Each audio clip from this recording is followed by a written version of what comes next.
These events occurred 2 summers ago in the Grand Teton area.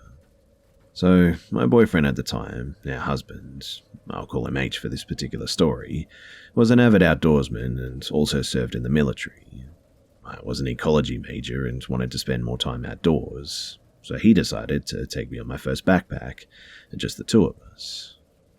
For those of you who aren't familiar, the Grand Tetons are well known for their wildlife, specifically grizzly bears too. My only experience with bears up to this point was watching a little black bear cross the road from the safety of my car. Seeing grizzly country signs around every corner wasn't doing much to help my nerves for sure. But anyway, on to the first incident. So my boyfriend looked like Indiana Jones, machete hanging from his belt, large knives attached to each side of the pack, bear spray strapped to his waist. You get the picture. But the beginning of our 25-mile journey was all uphill. And when in bear country, you're not supposed to make too much noise as to not startle the wildlife by accidentally sneaking up on it. And as you can imagine, going uphill while carrying a 40-pound pack makes it pretty difficult to make conversation. We were an hour in though, and almost at the top of the ascent, when I noticed that the woods had just gone completely silent, save for the rushing stream that was to our left of the trail. Silent woods, from my experience, are never a good sign. This usually indicates predators nearby. And at this point, I was in front of my boyfriend and we were about to crest the hill. For the past 20 minutes, we had not said a word to each other, having been too tired to speak. We noticed the silence at the same time, and we gave each other a sort of knowing glance. I came up over the top of the hill, and I immediately froze. Sitting, not even 10 feet in front of me, in the middle of the trail, was a grizzly bear. My husband wasn't aware yet, as he was behind me, so I did the first thing that I could think of.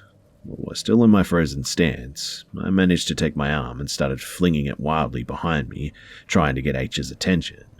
I was too terrified to speak, and the bear went from sitting to all fours, not looking away from us once. H quickly swung me around so I was behind him, and he just started yelling. Being in the military, he knows how to yell, and the grizzly wasn't quite fazed by it, as it started to slowly walk towards us. At this point, I was on the verge of passing out from terror. This bear was about 5 feet in front of us when we heard a loud crack coming from the woods to our right. The bear heard it too, and then he just bolted towards the stream. A second crack boomed again, this time much closer than before. H said that it's probably just some falling branches, but I think we both knew that that wasn't the case.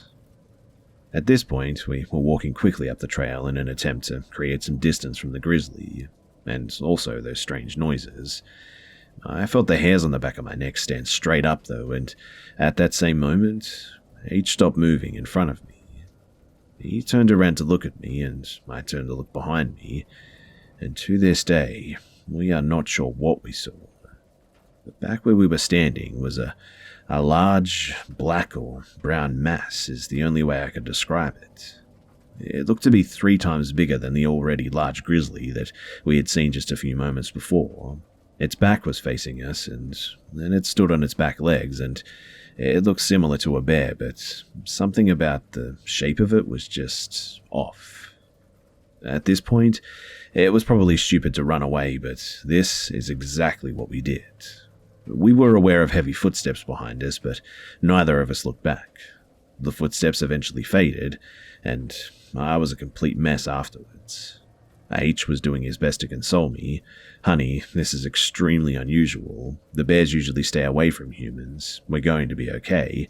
I'm sure that won't happen again. And that was enough to convince me to continue on the backpack. Not another hour later, though, we reached a clearing where we decided to take a rest and eat a snack. About a minute after we had sat down, I noticed bushes moving in a line toward the clearing, towards us. Out of the brush comes this adolescent grizzly, who looks just as spooked as I'm sure that we did. But he came straight for us. H, being the crazy nut that he is too, decided to charge back at the bear while screaming, bear spray at the ready, and luckily that did the trick, and the bear just ran off. All I could think of, though, was just my luck. But that wasn't even close to what happened the second night. So before we began our backpack, we had to let the ranger station know which trails or route we planned to take. With this information, they usually send a ranger on horseback at some point during the backpack, just to check on you and to make sure everything is okay. There were not many approved trails left for us to choose from, and it was just our luck that they were the difficult ones. And apparently over the 3 days that we were on those trails, we had been the only sole hikers there. We didn't see a single other person once we were on route 2, which is important. Anyhow, I guess we missed the ranger who came to check on us. We'd been following hoofprints the entire second day, and we hadn't seen any the day before. I had some foot problems, so we spent valuable daylight trying to adjust my boots, laces, and socks to compensate for the pain. When we started on the trail again, we had maybe an hour or two of daylight left, and let me tell you that in the woods, it gets dark quickly. I was exhausted too. It was dark out, and H was the only one with a working headlamp, as mine wouldn't even turn on for some reason. We needed to find somewhere to set up camp, as we still needed to eat, and it was freezing, and the wind was blowing. It was creating a sort of howling sound as it rushed through the trees, which made it difficult to hear H or discern any of the sounds coming from the woods. After another hour of hiking through the dark, we eventually found a clearing. Well, it was more like a bowl, I would say. It looked to be about 200 meters in diameter, if I had to guess, with the sides being about 10 meters down from the trail to the bottom of the clearing. And this place was really strange. We both felt it too, though he didn't tell me how freaked he was till after we had left. There was no moonlight, so all we had was the illumination from his headlamp, our small camp stove, and the flashlight that I fished from my pack. Half of the trees were dead or fallen, just in the bowl. The vegetation everywhere was very dense. But to help alleviate my anxiousness, he started playing Ninja Sex Party out of his portable speaker. This didn't help much, quite honestly, as it just echoed off the trees, creating a dissonance of sounds. He also thought it would ward off any predators nearby. And I think this is when we knew that our anxiousness wasn't paranoia. At some stage, though, the silence came back. There hadn't been a single bird chirp since we arrived at the clearing. It also may have had something to do with the obnoxious music, I admit, but because of our previous experience, we decided to turn off the music and head into the tent. Also, I really want to emphasize that it was freezing. As soon as we were situated in our sleeping bags, we began hearing deep cracks and thuds echoing from behind the tree line. Falling trees, I thought. There had been a lot of wildfires not too long ago, and very little rain this season, so it was possible. But then, we heard a thud, and whatever it was big. We both froze because that sound definitely wasn't an echo. It came from inside the clearing, and definitely not a falling tree. Then, we heard another thud, this time closer and much more loud. It came from right outside of our tent, and we both stopped breathing at this stage. H's hand found mine, and we clung to each other, paralyzed, when something dragged across the outside of our tent, making an indent as it went along. It was thin, almost like a finger maybe. I whispered, shaking, "What is it?" "I don't know. Shouldn't be a person. We're the only ones on the side of this mountain." I was trying my hardest to stifle sobs, trying to listen to what was outside. I could hear steps, but couldn't decipher what it was. The steps stopped, and then the whole side of the tent was slowly pushed inwards.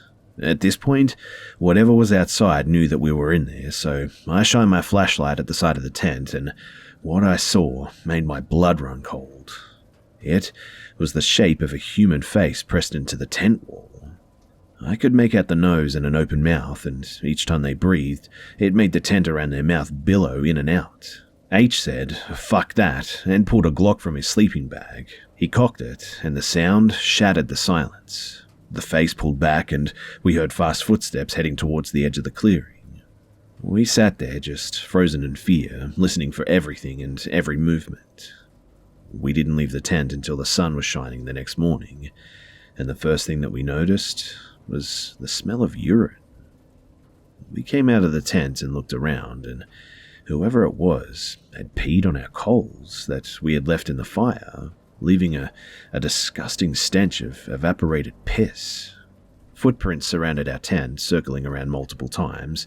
Muddy handprints decorated the outside of our tent, and we think it was mud anyway, but who really knows? After this experience, we cut our trek short and we made our way back. We informed the rangers of what had happened, and we obviously didn't tell them, well, everything, because we would have sounded crazy, but we told them that we thought that somebody was out there. I guess the takeaway, though, is that wildlife probably isn't the most dangerous thing in the backcountry.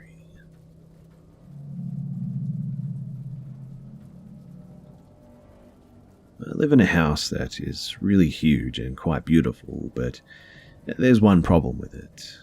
I'm often home alone, and our house has giant windows. So I'm a 23-year-old girl that is going to college nearby, and I live at home in order to afford school. My mum and stepdad have much more of a fun nightlife than I do, so they often go out of town. We live on a lake in a nice private lake neighborhood that is supposed to be monitored, but it often isn't due to lazy patrolmen. I have no self-defense because I'm so small, but in a neighboring town we have another house and I used to live in it. We had bought it so that I could have lived close to my college, as it's 3 streets away from it.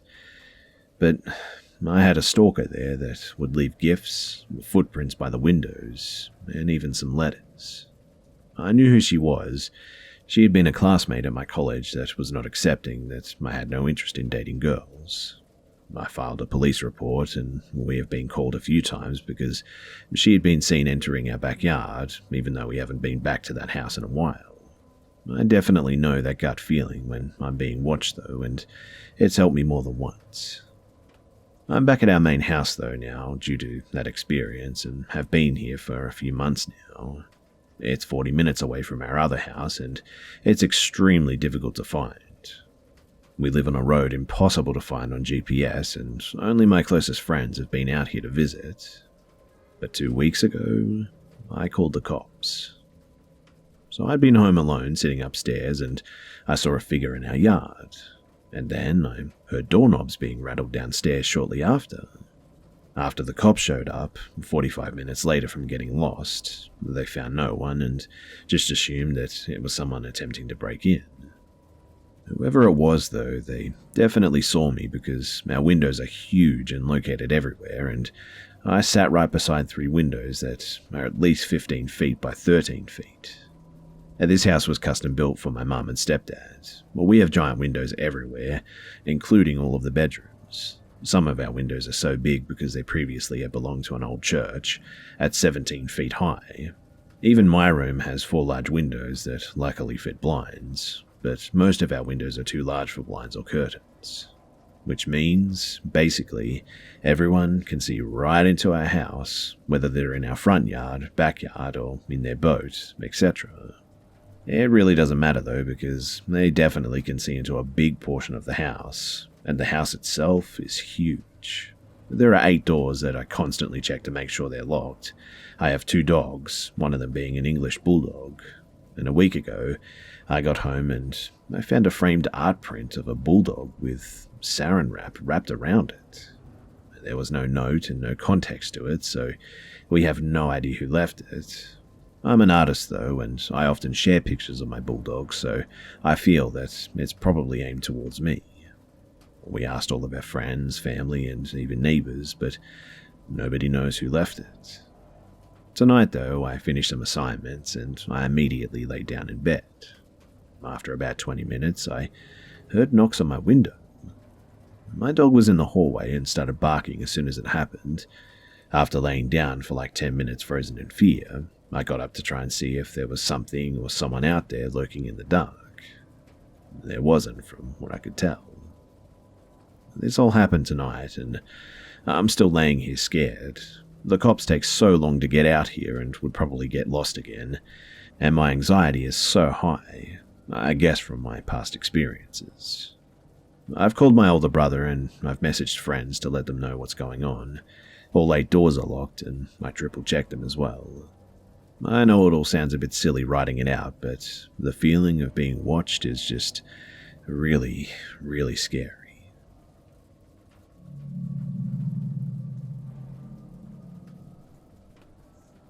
I was driving late at night on I-90 between Deer Lodge and Missoula MT. I'm originally from Seattle. I was driving back to Seattle after visiting family in Bozeman and Billings. The stretch of freeway between Deer Lodge and Missoula has some weird small mountain towns along the side, occasionally interrupted by large truck stops. Anyway, it's about 11:30 at night and I'm on my way to my hotel when I notice that I need to get some gas for my car. I stop off in this random small town with one gas station with a 24-hour pump, and it had a convenience store attached to it, but it was also closed. And it was at this stage that I get this really weird vibe from the gas station as soon as I pulled up to the pump, in fact. I hadn't turned off my car yet. I had just put it into park and the engine was still running. I was about to shut it off too when, out of the corner of my eye, I see some dark figure come up from the side of the closed convenience store and start running towards my car. Some instinct in my head kicks in and I put my car back into drive and got the hell out of there, and I look back in my rearview mirror to see the figure chasing after my car for a few seconds. And by that time, I make the turn that gets me back onto the freeway. I found a brightly lit truck stop about 10 miles down the road where I filled up my car eventually. Needless to say, though, that weirded me the hell out for the rest of my drive.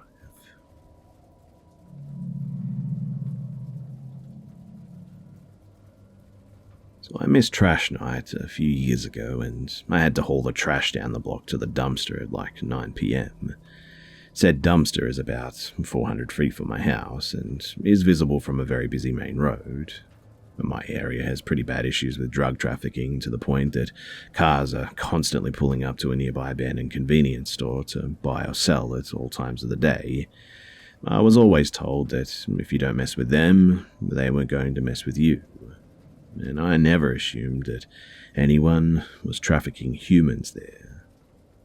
So I was emptying the can into the dumpster when I saw a van coming down the road. Something seemed off about it, and my suspicions were confirmed when it literally drifted around the bend into my neighborhood and pulled up right next to me. Every instinct in my body told me that I was screwed, so I just started running. I ran to my garage door, which I thankfully left open, and I rolled it shut behind me, just 2 seconds ahead of a man who had jumped out of the van and came running up my driveway. He tried my front door, but it was locked. I noticed him disappear for a second, and I ran to lock the back door. Sure glad that I did too, because he tried that as well. Finally, I ran upstairs to watch the van pull away, the logo of a plumbing company on the side. In my panic, I unfortunately didn't memorize the name, but it was definitely a plumbing company. The scariest part, though, was that there were at least 4 people in the van, all of them older men. To a scrawny teenager like me at the time, this really freaked me the hell out. I told my family about it, but all we could do was file a police report, and I was so traumatized by the whole thing that I forgot most of the details that could be useful. I want to believe that this was all just a one-off thing, but there were some more similar attempts like this on the news recently. I think that whoever these guys were intended to capture me for sex trafficking, and I'm much more cautious about locking my doors now, and I'm suspicious of anyone who happens to be walking in the same direction as me for too long as well. I got lucky that night, for sure.